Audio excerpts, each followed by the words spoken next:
మా ఎస్కేఎన్ గారి స్పీచ్లు. సుమక్క, నేను ఒకటి చెప్పనా?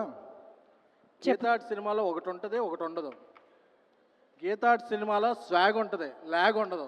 ఏంటి ఫంక్షన్ దాని నుంచి ల్యాగ్ వస్తుంది అంటే అక్కడ వెయిట్ చేస్తున్నారు కదా వాళ్ళందరికీ ఎలా ఉంటుంది అంటే 6ంటికి ఒకసారి, 7ంటికి ఒకసారి, 9:15, 10ంటికి ఒకసారి లేపుతా ఉండాలి ఫంక్షన్ని. లేపాలా లేదా? థ్యాంక్ యూ తమ్ముడు, థ్యాంక్ యూ. ఈ కాగితంలో రాసి పెట్టుకుంటాను ఇవన్నీ. మాట్లాడేలా మీరు అని అడుగుతారు? లేదు తమ్ముడు, మీరు మాట్లాడండి. సో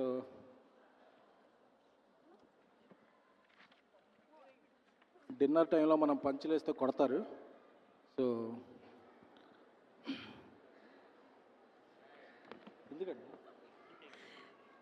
ఒక విషయం అడుగుదామని వచ్చాను తమ్ముడు. చెప్పండి. అడగొచ్చా? చెప్పండి. మీ లైఫ్లో తండేలు ఎవరు?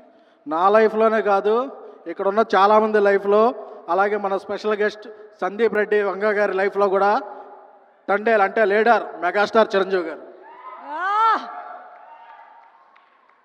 ఏమైనా డౌట్ ఉందా? లేదుగా. అది సో మా గాడ్ ఫాదర్ అరవింద్ గారు చేసే సినిమాలన్నీ కూడా మాకెంతో ఇన్స్పిరేషన్ ఇస్తుంటాయి. ఒక సంవత్సరం నుంచి తండేలు మంచి సౌండ్ చేస్తుంది. ఫిబ్రవరి 7న ఈ సినిమా రీసౌండ్ చేస్తుంది. ఎందుకంటే చందు మొండేటి గారి డైరెక్షన్. ఆయన ఒక 10 ఏళ్ళ నుంచి ఒక మంచి స్నేహితుడు. ఆయన నెక్స్ట్ తీయబోయే లైన్స్ కూడా నాకు అన్నీ తెలుసు.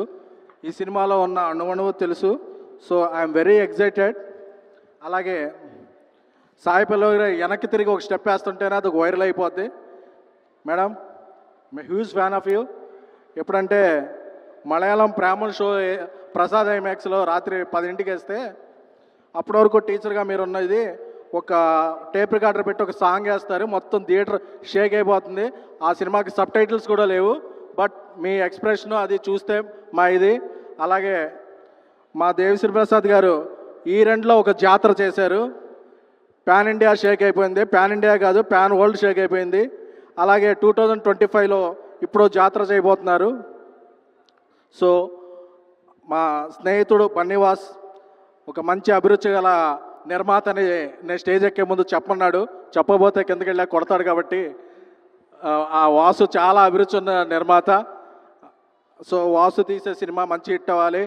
అలాగే మా యువ సామ్రాట్ నాగ చైతన్య గారు. ఎందుకంటే అక్కినేని సినిమాలంటే క్లాసు, లవ్ స్టోరీస్ అనుకుంటారు. బట్ అండర్ కరెంట్లో ఒక మాస్ ఉంటుంది. సో ఈ సినిమాలో క్లాసు, మాసు కలిపి చితక్కొట్టైపోతున్నారు. నేను మొన్న ఒక ఫంక్షన్లో చెప్పాను, ఈ సినిమా అక్కినేని నాగ చైతన్య గారి కెరీర్లో 3 డిజైట్స్. సో అందుకే చెప్తున్నాను, మళ్ళీ రిపీట్ చేస్తున్నాను.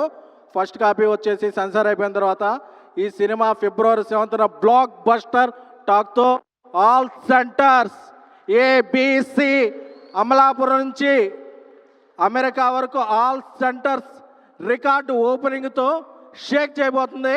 నాగ చైతన్య గారి కెరీర్లో Thandel going to be biggest blockbuster. Thank you.